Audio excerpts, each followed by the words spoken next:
ಎಲ್ರಿಗೂ ನಮಸ್ಕಾರ. ಇದೊಂದು ತುಂಬ ಆತ್ಮೀಯವಾದಂತಹ ಒಂದು ನೆನಪಿಸಿಕೊಳ್ಳುವಂತಹ ಒಂದು ಕಾರ್ಯಕ್ರಮ. ಈ ಕಾರ್ಯಕ್ರಮದಲ್ಲಿ ಪ್ರಶಸ್ತಿ ಕೊಡೋದ್ರ ಮೂಲಕ ಆ ನೆನಪುಗಳಲ್ಲಿ ನಮಗೂ ಭಾಗಿಯಾಗೋದಕ್ಕೆ ಅವಕಾಶ ಮಾಡಿಕೊಟ್ಟಂತಹ ಸಮಸ್ತರಿಗೂ ನಾನು ವಂದನೆಗಳನ್ನು ಹೇಳಲಿಕ್ಕೆ ಇಷ್ಟಪಡ್ತೀನಿ. ಬರಗೂರು ಮೇಷ್ಟ್ರನ್ನ ನೋಡಿದಾಗೆಲ್ಲ ನನಗೆ ತುಂಬ ನೆನಪಾಗ್ತಾ ಇದ್ದಿದ್ದು ರಾಜಲಕ್ಷ್ಮಿ ಅವರು. ಸುಮಾರು ಮುಖ್ಯವಾದಂತಹ ಕಾರ್ಯಕ್ರಮಗಳಲ್ಲಿ ನಾವು ನೋಡ್ತಾ ಇದ್ದಿದ್ದು ಮೇಷ್ಟ್ರ ಜೊತೆಯಲ್ಲಿ ಬರ್ತಾ ಇದ್ದಂತಹ ರಾಜಲಕ್ಷ್ಮಿ ಅವರು. ಹೇಗೆ ಬರ್ತಾಯಿದ್ದು ಅಂದರೆ, ನಮ್ಮ ಶಿವ ಪಾರ್ವತಿ ಬರ್ತಾರಲ್ಲ ಹಾಗೆ ಕಾರ್ಯನಿರತು ಅವರು ಇನ್ನೇನು ಇದರಲ್ಲಿ ಇನ್ಸ್ಟಿಟ್ಯೂಟ್ ಆಫ್ ವರ್ಲ್ಡ್ ಕಲ್ಚರ್ ಈ ಥರ ಸುಮಾರು ಕಾರ್ಯಕ್ರಮಗಳಲ್ಲಿ ಗಮನಿಸಿದೆ ನಾನು. ಒಟ್ಟೊಟ್ಟಿಗೆ ಬರ್ತಾಯಿದ್ರು. ಅಂದರೆ ಇಡೀ ಈ ಕಾರ್ಯಕ್ರಮದಲ್ಲಿ ಎಲ್ಲರೂ ಕೂಡ ರಾಜಲಕ್ಷ್ಮಿ ಅವರ ನೆನಪುಗಳನ್ನು ಹಂಚಿಕೊಂಡಿದ್ದಾರೆ.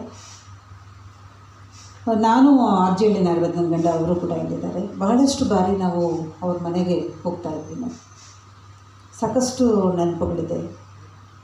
ಅವರು ಈ ರಿಸರ್ವಾಯರ್ ರಸ್ತೆ ಅಲ್ಲಿ ಮನೆ ಇತ್ತು ಮೊದಲಲ್ಲಿ.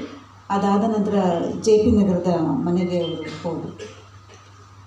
ಭಾಳಷ್ಟು ಬಾರಿ ನಾನು ಅವಾಗಿನ್ನೂ ರಿಸರ್ವಾಯರ್ ರಸ್ತೆಗೆ ಹೋದಾಗ ಇನ್ನೂ ಅವ್ರ ಮಕ್ಕಳೆಲ್ಲ ಚಿಕ್ಕವರಿದ್ದರು. ನಾನು ನಾಗರಾಜ್ ಹೋಗಿ ಅಲ್ಲಿ ಕೂತ್ಕೊಳ್ತಿದ್ವಿ.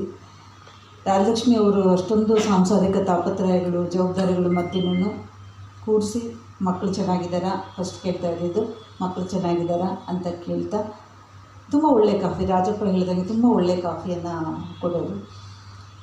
ಅಂದರೆ ಈ ಒಂದು ಸಮಾಜ ಹೇಗಿದೆ ಅಂದರೆ, ಇವತ್ತು ಸಂವಾದನೆ ಸಾಧ್ಯ ಇಲ್ಲ ಅನ್ನುವಂತಹ ಒಂದು ಪರಿಸ್ಥಿತಿಯನ್ನು ತಲುಪಿರುವಂತಹ ಸಂದರ್ಭದಲ್ಲಿ ಯಾರೋ ನಮ್ಮ ಮಾತನ್ನು ಕೂತು ಕೇಳ್ತಾರೆ, ನಮ್ಮ ಕಷ್ಟ ಸುಖವನ್ನು ಕೇಳ್ತಾರೆ, ಸ್ಪಂದಿಸ್ತಾರೆ ಅನ್ನೋ ಮಾತುಗಳಿದೆಯಲ್ಲ, ಅದು ಬಹಳ ಮುಖ್ಯವಾಗಿ ನಮಗೆ ಬೇಕಾಗುತ್ತೆ.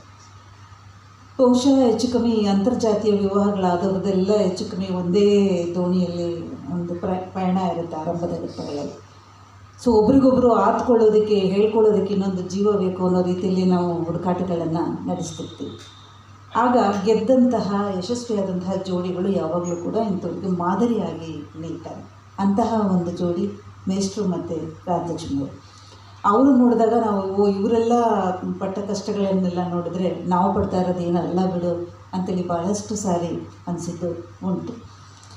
ಭಾಳಷ್ಟು ಬಾರಿ ನಾವು ಅವ್ರ ಮನೆಗೆ ಹೋದಾಗೆಲ್ಲ ನನಗೆ JP ನಗರದ ಮನೇಲಿ ನೆನಪು ಬರೋದು, ಮೇಷ್ಟ್ರು ಈ ಕಡೆ ಎಂಟ್ರೆನ್ಸಲ್ಲಿ ಚೇರಲ್ಲಿ ಕೂತ್ಕೊಂಡಿದ್ರೆ ರಾಜಲಕ್ಷ್ಮಿಯವರು ಯಾವತ್ತು ಜೊತೆಲಿ ಕೂತ್ಕೋತಿರ್ಲಿಲ್ಲ, ಬಾಗಿಲಲ್ಲಿ ಬಂದು ನಿಂತ್ಕೊಡೋರು. ತುಂಬ ಕುತೂಹಲದಿಂದ ಮಾತುಗಳನ್ನೆಲ್ಲ ಅವರು ಕೇಳ್ತಾರೆ. ಒಂದು ಕ್ಷಣಕ್ಕೆ ಅವ್ರ ಮಾತು ಹೊರಟು ಅಂತ ಅನಿಸಿದ್ರು ಕೂಡ ಸತ್ಯವನ್ನು ಪಟ್ ಅಂತೇಳಿ ಸ್ಫೋಟಿಸಿ ಮಾತನಾಡುವಂತಹ ಒಂದು ಮಾತುಕತೆ ಶಕ್ತಿ ಅವರಿಗೆ ಇತ್ತು. ಆಮೇಲೆ ಹೋಗ್ತಾ ಯೋಚನೆ ಮಾಡಿದರೆ ಮೇಷ್ಟ್ರು ತುಂಬ ಪಾಲಿಶ್ಡಾಗಿ ಹೇಳಿದರೆ ಅವರು ನೇರವಾಗಿ ಹೇಳೋರು. ಅವ್ರು ಯೂನಿವರ್ಸಿಟಿಲಿ ಒಂದು ಗಲಾಟೆ ಆದಂಥ ಸಂದರ್ಭದಲ್ಲಿ ರಾಜೀನಾಮೆ ಕೊಟ್ಟು ಬಂದಂಥ ಸಂದರ್ಭದಲ್ಲಿ ಅವ್ರು ಮಾಡಿದ ಮಾತು ನಮ್ಗೆ ಚೆನ್ನಾಗಿ ನೆನಪಿದೆ. ನಿಮ್ಮ ಶಿಷ್ಯರೇ ಅಲ್ವಾ ಇದನ್ನೆಲ್ಲ ಮಾಡಿದ್ದು, ನೀವು ಬೆಳೆಸಿದ ಶಿಷ್ಯರೇ ಅಲ್ವಾ ಅಂತೇಳಿ ಪಟ್ ಅಂತೇಳಿ ಒಂದು ಮಾತನ್ನು ಅವರು ಹೇಳಿ. ಹೀಗೆ ಸತ್ಯವನ್ನು ಸ್ಫೋಟಿಸಿ ಹೇಳುವ, ಪ್ರೀತಿಯನ್ನು ತೋರುವ ಒಂದು ಅದ್ಭುತ ವ್ಯಕ್ತಿತ್ವ ರಾಜಲಕ್ಷ್ಮಿ ಅವರು. ಅನ್ನ ನೀಡಿದ ತಾಯಿನ ಒಂದು ಪುಸ್ತಕಕ್ಕೆ ನಾನು ಒಂದು ಲೇಖನವನ್ನು ಬರೆದಿದ್ದೆ. ಪುಷ್ಪಲತಾ ಅವರೆಲ್ಲ ಬಂದಿದ್ದರೆ ಭಾಳ ಚೆನ್ನಾಗಿತ್ತು. ತುಂಬ ಚೆನ್ನಾಗಿರೋ ನೆನಪುಗಳನ್ನು ಅವರು ಹಂಚ್ಕೊಂಡಿದ್ದಾರೆ.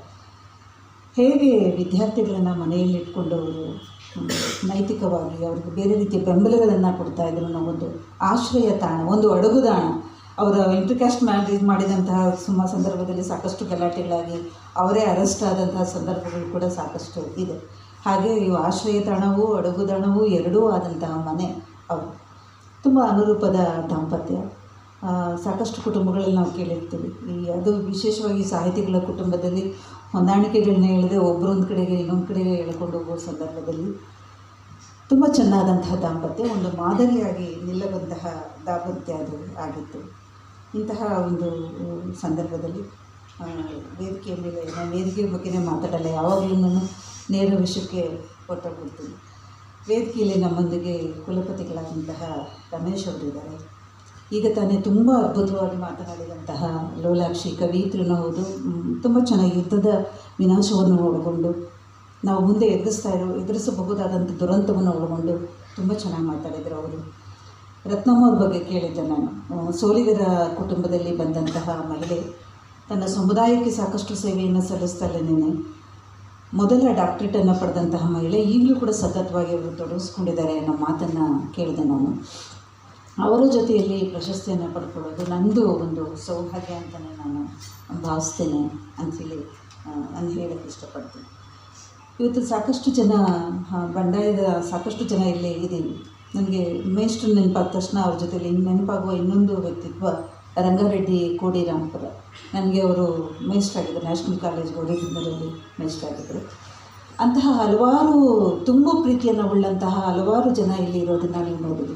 ನಮ್ಮ ರಾಜಪ್ಪ ಆಗ್ಬೋದು, ಲಕ್ಷ್ಮೀನಾರಾಯಣ ಆಗ್ಬೋದು, ಗೋಪಿ ಆಗ್ಬೋದು, ಅರಸವ್ರು ಆಗ್ಬೋದು, ರಘು ಇಲ್ಲಿದ್ದಾರೆ ಸೀನಿಯರು.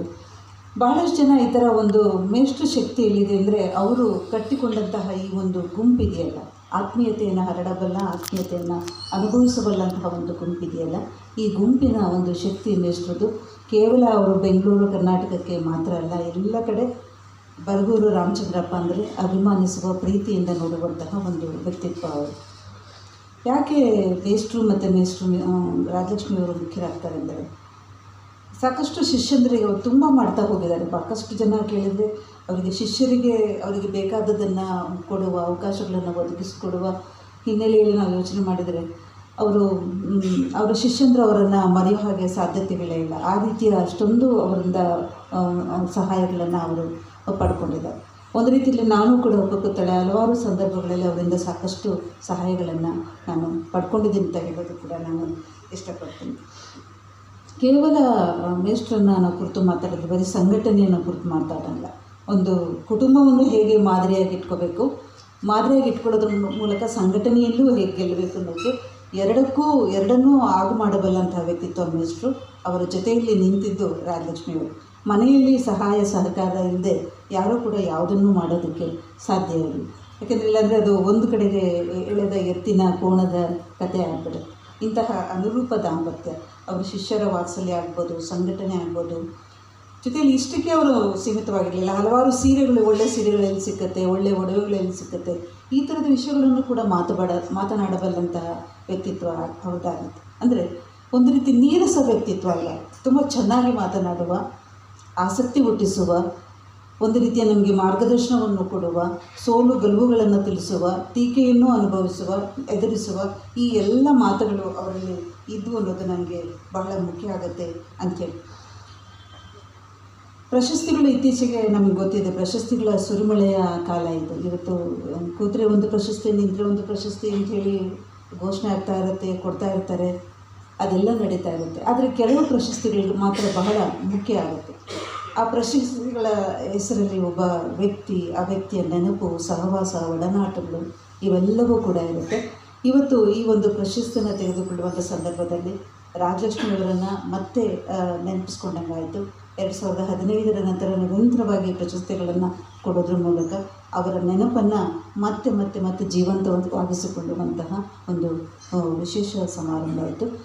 ಈ ಸಮಾರಂಭದಲ್ಲಿ ಅವರ ಹೆಸರಿನ ಪ್ರಶಸ್ತಿಯನ್ನು ಪಡೆಯೋದ್ರ ಮೂಲಕ ನನಗೆ ಒಂದು ರೀತಿ ತುಂಬ ಪ್ರೀತಿಯನ್ನು ಮತ್ತೆ ಪಡ್ಕೊಂಡಂಗಾಯಿತು ಅಂತೇಳಿ ಹೇಳಿದೆಲ್ಲ. ಹಲವಾರು ಪ್ರಶಸ್ತಿಗಳು ಬಂದಿರುತ್ತೆ, ಸರ್ಕಾರಿ ಪ್ರಶಸ್ತಿಗಳು, ಕೊಡುವಂಥ ಪ್ರಶಸ್ತಿಗಳು ಹೀಗೆಲ್ಲ ಇರುತ್ತೆ. ಆತ್ಮೀಯ ಪ್ರಶಸ್ತಿಗಳೇನೇ ಬೇರೆ. ಅಂತಹ ಆತ್ಮೀಯ ಪ್ರಶಸ್ತಿಯನ್ನು ಇವತ್ತು ರಾಜಲಕ್ಷ್ಮಿ ಮತ್ತು ಮೇಷ್ಟ್ರು ಕುಟುಂಬದವರು ಎಲ್ಲರೂ ಕೂಡ ನಮಗೆ ಕೊಟ್ಟಿದ್ದಾರೆ. ಅವರ ಮಕ್ಕಳು, ಅವರ ಪ್ರೀತಿಯ ಮೊಮ್ಮಗ ಇಲ್ಲಿದ್ದಾರೆ, ಸೊಸೆ ಮಗ ಎಲ್ಲರೂ ಇಲ್ಲಿದ್ದಾರೆ ಅವರ ಸಮ್ಮುಖದಲ್ಲಿ. ಮತ್ತು ಎಲ್ಲ ಬಂಧು ಬಾಂಧವರು, ವಿದೇಶಿಗಳು ಎಲ್ಲರೂ ಇದ್ದೀವಿ. ಎಲ್ಲರ ಮುಂದೆ ಪ್ರಶಸ್ತಿಯನ್ನು ಸ್ವೀಕರಿಸೋದು ನನಗೆ ಬಹಳ ಖುಷಿ ತಂದಿದೆ. ಈ ಥರ ಒಂದು ಸಂಘಟನೆಯಲ್ಲಿ ನಾವೆಲ್ಲ ಈಗಾಗಲೇ ಇರುವಂಥವ್ರು, ಬಂಡಾಯ ಸಂಘಟನೆಯಲ್ಲಿ ಇದ್ದ ಕೆಲಸಗಳನ್ನು ಮಾಡುವಂಥವರು. ಇದು ನಮ್ಮದೇ ಕುಟುಂಬದ ಕಾರ್ಯಕ್ರಮ ಅಂಥೇಳಿ ನಾನು ಭಾವಿಸ್ಕೊಳ್ತಾ ಇದನ್ನು ತುಂಬ ಪ್ರೀತಿಯಿಂದ ನಾನು ಸ್ವೀಕರಿಸಿದ್ದೇನೆ ಅಂಥೇಳಿ ಎಲ್ರಿಗೂ ಧನ್ಯವಾದಗಳನ್ನು ಹೇಳೋದಕ್ಕೆ ಇಷ್ಟಪಡ್ತೀನಿ.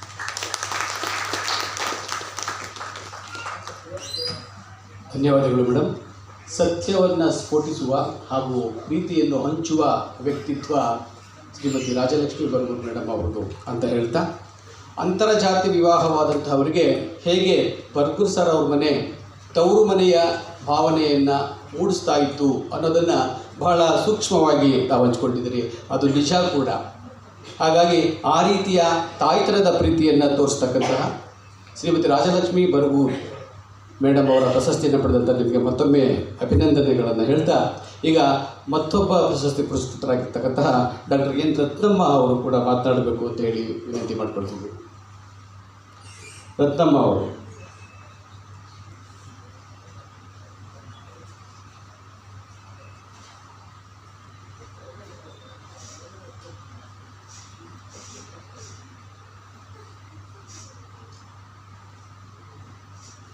ಎಲ್ಲರಿಗೂ ನಮಸ್ಕಾರ. ಮೊದಲಿಗೆ ಗುರು ಸರ್ ಅವರಿಗೆ ತುಂಬ ಹೃದಯದ ಧನ್ಯವಾದಗಳನ್ನು ಇಲ್ಲಿಂದ ಸಲ್ಲಿಸ್ತಾ ಇದ್ದೀನಿ. ವೇದಿಕೆ ಮೇಲಿರ್ತಕ್ಕಂಥ ಎಲ್ಲ ಗಣ್ಯಮಾನ್ಯರಿಗೆ ಹಾಗೂ ನನ್ನ ಮುಂದೆ ಆಸೀನರಾಗಿರ್ತಕ್ಕಂಥ ಎಲ್ಲ ಗಣ್ಯಮಾನ್ಯರಿಗೆ ತುಂಬ ಹೃದಯದ ಧನ್ಯವಾದಗಳು, ನಮಸ್ಕಾರಗಳನ್ನ ಸಲ್ಲಿಸ್ತಾ ಇದ್ದೀನಿ.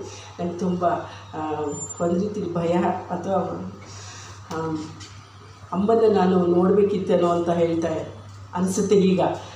ಆದರೆ ನನ್ನ ಅಮ್ಮ ಇಲ್ಲ ಅಂತ ಯಾವತ್ತೂ ಭಾವಿಸಿಲ್ಲ. ನಮ್ಮ ಜೊತೆಗಿದ್ದಾರೆ, ನಮ್ಮೊಟ್ಟಿಗಿದ್ದಾರೆ, ಇಲ್ಲೇ ಇದ್ದಾರೆ, ನಮ್ಮೊಟ್ಟಿಗೆ ಕೂತ್ಕೊಂಡಿದ್ದಾರೆ ಅಮ್ಮ. ಆ ಥರ ಭಾಷೆ ಆಗ್ತಾಯಿದೆ ನನಗೆ.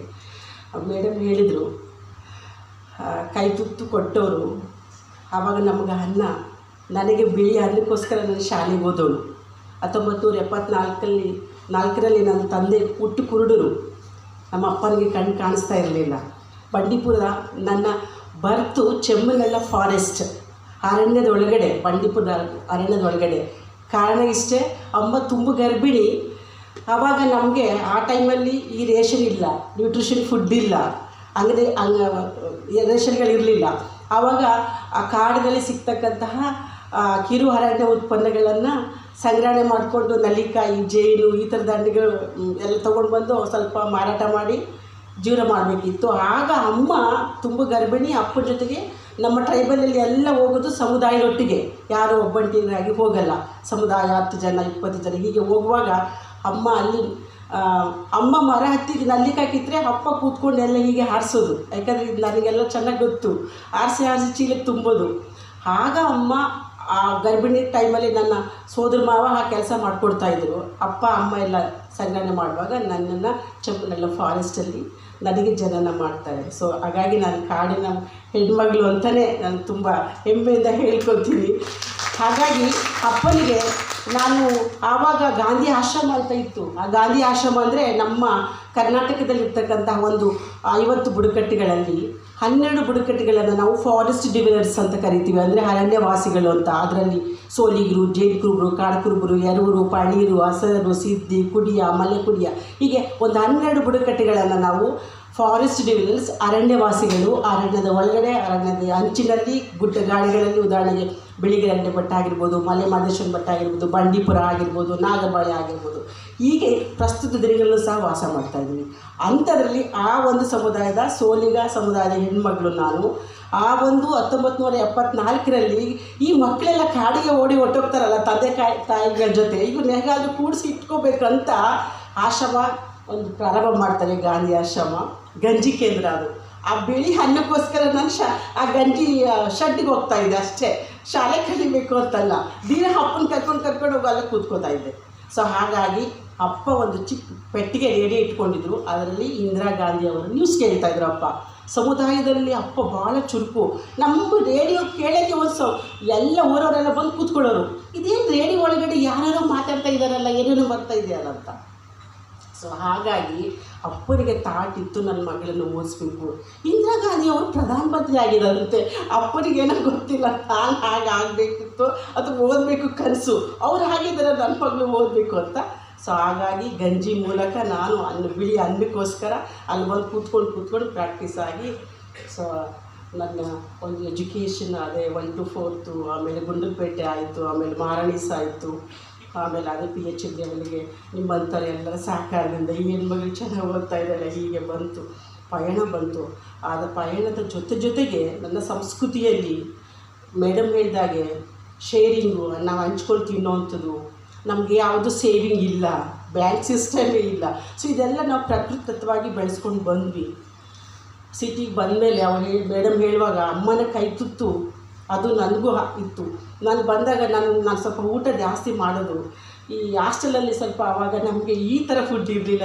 ಇವಾಗ ಪ್ರಸ್ತುತದಲ್ಲಿ ನನಗೆ ಹೊಟ್ಟೆ ಹಸಿವು ಅಂತ ಹೇಳಿದಾಗ ಮಂಜುಳಾ ಮೇಡಮ್ ಇದ್ದರು, ಅಲ್ಲಿ ಅವ್ರ ಫ್ರೆಂಡ್ ಲೋಲಾಕ್ಷಿ ಮೇಡಮ್ ಇದ್ದರು. ನಾನು ಅಲ್ಲಿಗೆ ಓಡಿ ಹೋಗ್ತಿದ್ದೆ. ನಾನು ಅಲ್ಲಿ ಓಡಿ ಹೋದಾಗ ಅವ್ರಿಗೆ ಗೊತ್ತು, ಇವಳಿಗೆ ಹೊಟ್ಟೆ ಹಸ್ತಾ ಇದೆ ಅಂತ. ಅವ್ರು ಏನು ಮಾಡ್ತಿದ್ರು, ಇವ್ರು ಹೊಟ್ಟೆ ಹಸ್ಕೊಂಡು ಬಂದಿದೆ ಲೋಲಾಕ್ಷಿ, ನಾನೊಂದು ಮಾಡ್ತೀನಿ, ನಿಮಿಷ ಕೂತ್ಕೋ. ಅಲ್ಲಿ ಟೊಮೊಟೊ ಹಣ್ಣು ತಗೊಳ್ಳೋರು. ಟೊಮೊಟೊ ಹಣ್ಣೆಲ್ಲ ಕಟ್ ಮಾಡಿ ಒಂದು ಲೋಟಕ್ಕೆ ಹಾಕಿ ಒಂಚೂರು ಸಕ್ಕರೆ ಹಾಕಿ ನನಗೆ ಕೊಡ್ತಾಯಿದ್ರು. ಇದು ಹೇಗೆ ಬರ್ತಿದೆ ನೋಡಿ, ಅದು ಆ ಒಂದು ಸಂಸ್ಕೃತಿ, ಆ ಮೌಲ್ಯಗಳು ನನಗೆ ನಾವು ಇದನ್ನೆಲ್ಲ ನೆನಪಿಸ್ಕೊಳ್ಳುವಂಥದ್ದು ನಮಗೆ ಆ ದಿನಗಳಲ್ಲಿ ಇತ್ತು. ಅಮ್ಮ ಅದನ್ನು ಆ ಒಂದು ಸಂಸ್ಕೃತಿಯ ಮೌಲ್ಯಗಳನ್ನು ಇವತ್ತು ನಾವು ನಮ್ಮ ಸಮುದಾಯ ಆಗಿರ್ಬೋದು, ಸಮಾಜ ಆಗಿರ್ಬೋದು, ನಮ್ಮ ದೇಶ ಆಗಿರ್ಬೋದು, ಇದೆಲ್ಲ ನಾವು ಅಳವಡಿಸ್ಕೊಳ್ಬೇಕು. ನಮ್ಮ ಮಕ್ಕಳಿಗೆ ಅದನ್ನು ತಿಳಿಸ್ಬೇಕು, ಅದನ್ನು ಬೆಳೆಸ್ಕೊಳ್ಬೇಕು. ಹಾಗಾದಾಗ ಮಾತ್ರ ನಾವು ನಮ್ಮ ಸಮುದಾಯದಲ್ಲಿ, ಸಮಾಜದಲ್ಲಿ ಸುಸಂಸ್ಕೃತರಾಗಿ ಮೌಲ್ಯಗಳನ್ನು ರೂಢಿಸ್ಕೊಂಡು, ನಮ್ಮ ಸಂಸ್ಕೃತಿಯನ್ನು ರೂಢಿಸ್ಕೊಂಡು ನಾವು ಒಳ್ಳೆಯ ಪ್ರಜೆಗಳಾಗಿ ನಾವು ಹೊರಬರಲಿಕ್ಕೆ ಸಾಧ್ಯ ಆಗುತ್ತೆ. ಅಂತಹ ಮಹಾನ್ ವ್ಯಕ್ತಿಗಳು ನಾನು ಯಾವತ್ತೂ ಇಲ್ಲ ಅಂದ್ಕೊಳ್ಳೋವಂಥ ಭ್ರಮೆ ನನಗಿಲ್ಲ. ಅವ್ರು ನಮ್ಮೊಟ್ಟಿಗೆ ಇದ್ದಾರೆ, ನಮಗೆ ಕಲಿಸ್ಕೊಡ್ತಾ ಇದ್ದಾರೆ, ನಮ್ಗೆ ಹೇಳ್ಕೊಟ್ಟಿದ್ದಾರೆ, ಪಾಠ ಹೇಳ್ಕೊಡ್ತಾ ಇದ್ದಾರೆ. ಇವತ್ತು ಅವರ ಒಂದು ಸಂದೇಶ ನಮ್ಮೊಟ್ಟಿಗೆ ಇದೆ. ನಾವು ಅದನ್ನು ತಗೊಂಡು ಹೋಗಬೇಕು ಅಂತಹ ಒಂದು ಆಶಾಭಾವನೆಯನ್ನು ನಾನು ಇಲ್ಲಿ ಬೆಳೆಸ್ಕೊಳ್ತಾ ಒಂದು ನೆನಪನ್ನು ನಾನು ತರ್ತಾ ಇದ್ದೀನಿ. ಒಂದು 2 months ಬ್ಯಾಕಲ್ಲಿ ಸಾಹೇಬರು CM ಮನೆಗೆ ಬಂದಿದ್ದರು. ನಾನು ಅಲ್ಲಿ ಮುಂದೆ ನಿಂತ್ಕೊಂಡಿದ್ದೆ. ಇಲ್ಲಿ ನಿಂತ್ಕೊಂಡು ಮಾತಾಡುವಾಗ ಅವ್ರು ನಮ್ಮ ಮುಂದೆ ಇದ್ದಾರೆ, ನನಗೆ ಗೊತ್ತಿಲ್ಲ. ಯಾಕಂದರೆ ನಾನು ಆ ನಂತರದಲ್ಲಿ ಅವ್ರ ಬಗ್ಗೆ ತುಂಬ ಪುಸ್ತಕ ಓದ್ತೀನಿ ಅಂತ ಹೇಳಲ್ಲ, ಗೊತ್ತಿಲ್ಲ. ಆಮೇಲೆ ತಿಳ್ಕೊಂಡಾಗ ಇವರು ತುಂಬ ಮಹಾನ್ ವ್ಯಕ್ತಿಗಳು, ಸಾಹಿತಿಗಳು, ಫಿಲ್ಮ್ ಎಲ್ಲ ಮಾಡಿದ್ದಾರೆ ಅಂತ ಹೇಳುವಾಗ ನಾನು ತುಂಬ ಹೌದಲ್ಲ, ಇವರು ನನಗೆ ಪ್ರಶಸ್ತಿ ಕೊಡ್ತಾ ಇದ್ದಾರೆ ಅಮ್ಮನ ಹೆಸರಲ್ಲಿ. ಸಾಹೇಬ್ರ ಮನೆಗೆ ಬಂದು ಕೂತಿದ್ರು.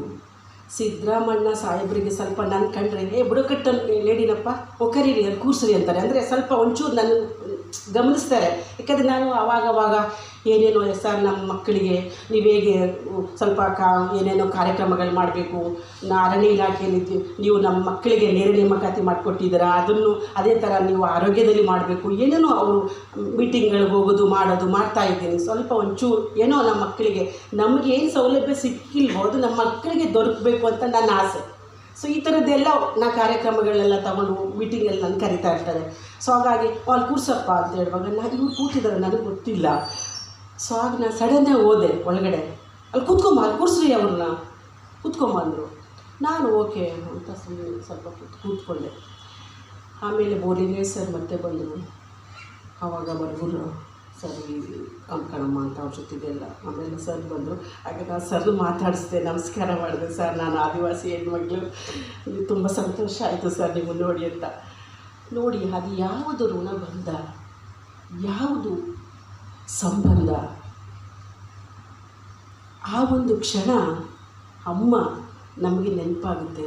ನೀವು ನಮಗೆ ಅಲ್ಲಿ ನಾನು ನಿಮ್ಮೊಟ್ಟಿಗೆ ನಿಂತ್ಕೊಂಡು ಒಂದು 2 ಫೋಟೋ ಕ್ಲಿಕ್ ಮಾಡಿದೆ. ಇದು ನಾನು ತಗೋತೀನಿ ಸರ್ ಅಂತ, ತಗೊಳ್ಳಿ ಅಂತ ಹೇಳಿದ್ರಿ. ಇದು ಅಷ್ಟು ಸುಲಭ ಅಲ್ಲ. ಈ ಥರ ವಿಷಯಗಳು ಕೋಇನ್ಸಿಡೆಂಟ್ ಆಗುತ್ತಲ್ಲ, ಇದು ಅಷ್ಟು ಸುಲಭದ ಮಾತಲ್ಲ. ಅಮ್ಮ ಅದನ್ನು ನಿಮ್ಮ ಮೂಲಕ ಮಾಡಿಸ್ತಾ ಇದ್ದಾರೆ. ಅಲ್ಲಿ ಒಂದು ಹೆಣ್ಣು ಮಗಳಿದೆ, ಅದೇನೂ ಗೊತ್ತಿಲ್ಲ. ಸಮಾಜಕ್ಕೆ ಒಳ್ಳೆಯದಾಗ್ತಕ್ಕಂತಹ ಮೌಲ್ಯವನ್ನು ಕೊಡ್ತಕ್ಕಂಥ ಬೀಜಗಳನ್ನು ನಾವು ಪಸರಿಸಬೇಕು ಅಂತ ಹೇಳಿಕೊಡುವಂಥ ಸಂದೇಶ ಅದು ಯಾವ ಮೂಲಕನಾರೋ ಆಗಿರ್ಬೋದು. ಸೊ ಈ ಥರದ ಸಂಬಂಧಗಳು ಅಮ್ಮ ನಿಮ್ಮ ಮೂಲಕ ಸದಾ ನಮ್ಮೊಟ್ಟಿಗೆ ಎಲ್ಲರೊಟ್ಟಿಗೆ ಇರ್ತಾರೆ ಅಂತಕ್ಕಂಥದ್ದು ನಾನು ನನ್ನ ಹೆಸರನ್ನು ನೀವು ಸೂಚಿಸಿ ಹೇಳುವಾಗ ತಟ್ಟನೆ ನನಗೆ ನೆನಪು ಬಂತು. ಸೊ ಹಾಗಾಗಿ ನನಗೆ ತುಂಬ ಸಂತೋಷ ಆಯಿತು. ನಮ್ಮಂತಹ ವ್ಯಕ್ತಿಗಳನ್ನು ಎಲೆಮರೆಕಾಯಿ ಥರ ನಾವು ಕೆಲಸ ಮಾಡ್ತಿರ್ತಕ್ಕಂಥ ವ್ಯಕ್ತಿಗಳನ್ನು ನೀವು ಕರೆದು ಗುರುತಿಸಿ ನಮ್ಮಲ್ಲೂ ಒಂದು ಕೆಲಸ ಕಾರ್ಯಗಳನ್ನು ನೀವು ಮಾಡುವಂಥ ಇನ್ನೂ ಹೆಚ್ಚು ಅವಕಾಶಗಳನ್ನು, ಜವಾಬ್ದಾರಿಗಳನ್ನು ನನಗೆ ನಿಜ ಇವಾಗ ನಾನು ಮಾಡಬೇಕು. ನಾನು ಏನೇನು ಕಷ್ಟಗಳು ನನ್ನ ಜೀವನದಲ್ಲಿ ಮೇಡಮ್ ಹೇಳಿದಾಗೆ ಮತ್ತು ಅಂತರ್ಜಾತಿ ವಿವಾಹಗಳ ಬಗ್ಗೆ ಎಷ್ಟು ಕಷ್ಟಗಳಿರುತ್ತೆ, ಆ ಕಷ್ಟಗಳ ಮೆಟ್ಟಿಲುಗಳನ್ನು ನಾವು ಪಡ್ಕೊಂಡು ಬಂದಾಗ ಆ ಮೆಟ್ಟಿಲುಗಳೇ ನಮ್ಮ ಸಮಾಜದ ಒಂದೊಂದು ಮೌಲ್ಯಗಳಾಗಿ ನಿಂತ್ಕೊಳ್ತವೆ ಅಂತಕ್ಕಂಥದ್ದನ್ನು ನಾವು ಪಸರಿಸೋದು, ಬಿತ್ತೋದಿದೆಯಲ್ಲ, ಇದು ಮಹಾ ಕಾರ್ಯ.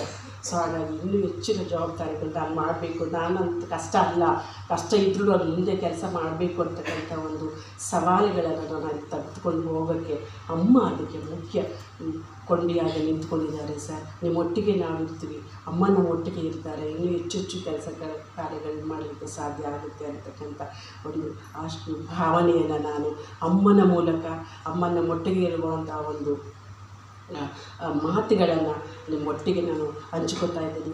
ನಮಗೆ ಸನ್ಮಾನ ಮಾಡಿದ್ದಕ್ಕೆ ಅದು ನಮ್ಮ ಲೋಲಾಕ್ಷಿ ಮೇಡಮ್ ಅವರ ಒಂದು ಕೈಯಲ್ಲಿ ನಮಗೆ ಸನ್ಮಾನ ಮಾಡಿದ್ದಕ್ಕೆ ತುಂಬ ಹೃದಯದ ಧನ್ಯವಾದಗಳನ್ನ ಸಲ್ಲಿಸ್ತಾ ಇದ್ದೀನಿ. ಪುಷ್ಪ ಮೇಡಮ್ ಮತ್ತು ಮಾನ್ಯ ವ್ಯಕ್ತಿಗಳೆಲ್ಲ ಇದ್ದಾರೆ, ಅವರಲ್ಲಿ ಎಷ್ಟು ವೇದಿಕೆಗಳನ್ನು ನೋಡಿದೆ, ಟಿ ವಿಗಳನ್ನು ನೋಡಿದೆ, ಅವರೊಟ್ಟಿಗೆ ನಾನು ಇಲ್ಲಿ ಕೂತ್ಕೊಂಡು ಸನ್ಮಾನಗಳನ್ನು ಪಡ್ಕೊಳ್ಳಿಕ್ಕೆ ಅವಕಾಶ ಮಾಡಿಕೊಟ್ಟಿದ್ದಾರೆ. ನಿಮ್ಮೆಲ್ಲರಿಗೂ ತುಂಬ ಹೃದಯದ ಧನ್ಯವಾದಗಳು.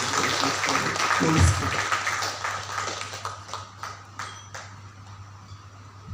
ಧನ್ಯವಾದಗಳು ಮೇಡಮ್. ನಾನು ಕಾಡಿನ ಹೆಣ್ಣು ಮಗಳು ಹೊಂದ್ಕೊಳ್ಳೋದೆ ಹೆಮ್ಮೆ ಅಂತಕ್ಕಂತಹ ಹೇಳಿದಂತಹ ನಿಮಗೆ, ನಿಮ್ಮಂತಹ ಬುಡಕಟ್ಟಿನ ಸಾಧಕಿಗೆ, ಹೆಣ್ಣು ಮಗಳಿಗೆ ಪ್ರಶಸ್ತಿಯನ್ನು ಕೊಡ್ತಕ್ಕಂಥದ್ದೇ ನಮ್ಮ ಬರಗೂರು ಸರ್ಗೆ ಮತ್ತು ನಮ್ಮ ಬರಗೂರು ಪ್ರತಿಷ್ಠಾನಕ್ಕೂ ಕೂಡ ಹೆಮ್ಮೆಯ ಸಂಗತಿ ಅಂತಕ್ಕಂಥ ಈ ಸಂದರ್ಭದಲ್ಲಿ ಮಾತನ್ನು ತಮಗೆ ಹೇಳ್ತಾ, ನಮಗೂ ಕೂಡ ನಮ್ಮ ಪ್ರತಿಷ್ಠಾನಕ್ಕೂ ಮತ್ತು ಇಲ್ಲಿರ್ತಕ್ಕಂಥ ಎಲ್ಲರಿಗೂ ಕೂಡ ನಿಮ್ಮಂತಹ ಸಾಧಕಿಗೆ ಪ್ರಶಸ್ತಿಯನ್ನು ಕೊಟ್ಟಿರ್ತಕ್ಕಂಥದ್ದಕ್ಕೆ ಸಂತೋಷವಾಗಿದೆ ಅನ್ನುವಂಥ ಮಾತನ್ನು ಈ ಸಂದರ್ಭದಲ್ಲಿ ಹೇಳ್ತೀವಿ. ಆದ್ಮೇಲೆ ಈಗ ನಮ್ಮ ಕಾರ್ಯಕ್ರಮದ ಅಂತಿಮ ಘಟ್ಟ. ಈ ಒಂದು ಕಾರ್ಯಕ್ರಮದಲ್ಲಿ ಅಧ್ಯಕ್ಷತೆಯನ್ನು ವಹಿಸಿಕೊಂಡು ಬಹಳ ಯಶಸ್ವಿಯಾಗಿ ಕಾರ್ಯಕ್ರಮವನ್ನು ನಡೆಸಿದಂಥವರು ಬೆಂಗಳೂರು ನಗರ ವಿಶ್ವವಿದ್ಯಾಲಯದ ಕುಲಪತಿಗಳಾಗಿರ್ತಕ್ಕಂತಹ ಡಾಕ್ಟರ್ ಬಿ ರಮೇಶ್ ಸರ್ ಅವರು.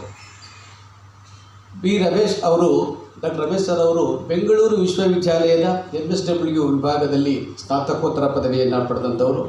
ನಂತರ ಕುವೆಂಪು ವಿಶ್ವವಿದ್ಯಾಲಯದಲ್ಲಿ ಸಹಾಯಕ ಪ್ರಾಧ್ಯಾಪಕರಾಗಿ, ಆನಂತರದಲ್ಲಿ ತುಮಕೂರು ವಿಶ್ವವಿದ್ಯಾಲಯಕ್ಕೆ ಪ್ರಾಧ್ಯಾಪಕರಾಗಿ ಬಂದ ನಂತರದಲ್ಲಿ ಹಲವಾರು ಜವಾಬ್ದಾರಿಗಳನ್ನು ಬಹಳ ಯಶಸ್ವಿಯಾಗಿ ನಿರ್ವಹಣೆ ಮಾಡಿದಂಥವರು. ಅದರಲ್ಲೂ IQAC ನಿರ್ದೇಶಕರಾಗಿ, ಡಾಕ್ಟರ್ BR ಅಂಬೇಡ್ಕರ್ ಸ್ಟಡಿ ಸೆಂಟರ್ನ ನಿರ್ದೇಶಕರಾಗಿ, ಗೌತಮ ಬುದ್ಧ ಪೀಠದ ನಿರ್ದೇಶಕರಾಗಿ ಹಾಗೂ ಯುವ ರೆಡ್ ಕ್ರಾಸ್ನ ನಿರ್ದೇಶಕರಾಗಿ ಕೂಡ ಸಾಕಷ್ಟು ಕೆಲಸಗಳನ್ನು, ಇನ್ನೂ ಹಲವಾರು ಸಂಘ ಸಂಸ್ಥೆಗಳಲ್ಲಿ ಅವರು ಕೆಲಸ ಮಾಡಿದ್ದಾರೆ. ರಾಜ್ಯ ಮತ್ತು ರಾಷ್ಟ್ರೀಯ ಮಟ್ಟದ ಹಲವಾರು ಸಂಘ ಸಂಸ್ಥೆಗಳಲ್ಲಿ ತಮ್ಮನ್ನು ಗುರುತಿಸಿಕೊಂಡಿದ್ದಾರೆ. ಹಾಗೆಯೇ ಇವರಿಗೆ ಆಡಳಿತದಲ್ಲಿ ಕೂಡ ಅಪಾರವಾಗಿರ್ತಕ್ಕಂಥ ಅನುಭವ.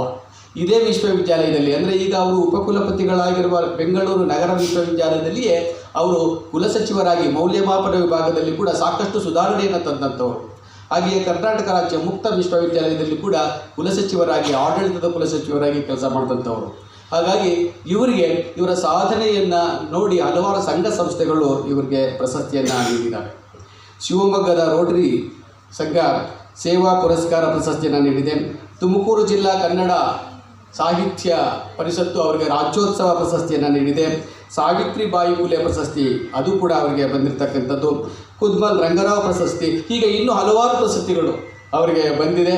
ಹಾಗಾಗಿ ಎಲ್ಲಕ್ಕಿಂತ ವಿಶೇಷವಾಗಿ ನಮ್ಮ ಬರಗೂರು ಬಳಗದ ಜೊತೆಯಲ್ಲಿ ಅವರು ಸದಾ ಇರ್ತಾರೆ. ಹಾಗಾಗಿ ನಮಗೆ ಬಹಳ ಖುಷಿಯಿಂದ ಕರೆದಾಗ ತುಂಬ ಮನಸ್ಸಿಂದ ಒಪ್ಪಿಕೊಂಡಿದ್ದಾರೆ. ಅವರಿಗೆ ನಾನು ಧನ್ಯವಾದಗಳನ್ನು ಹೇಳ್ತಾ ಅವರ ಅಧ್ಯಕ್ಷರ ಮಾತಿಗೆ ಕಿವಿಯಾಗೋಣ.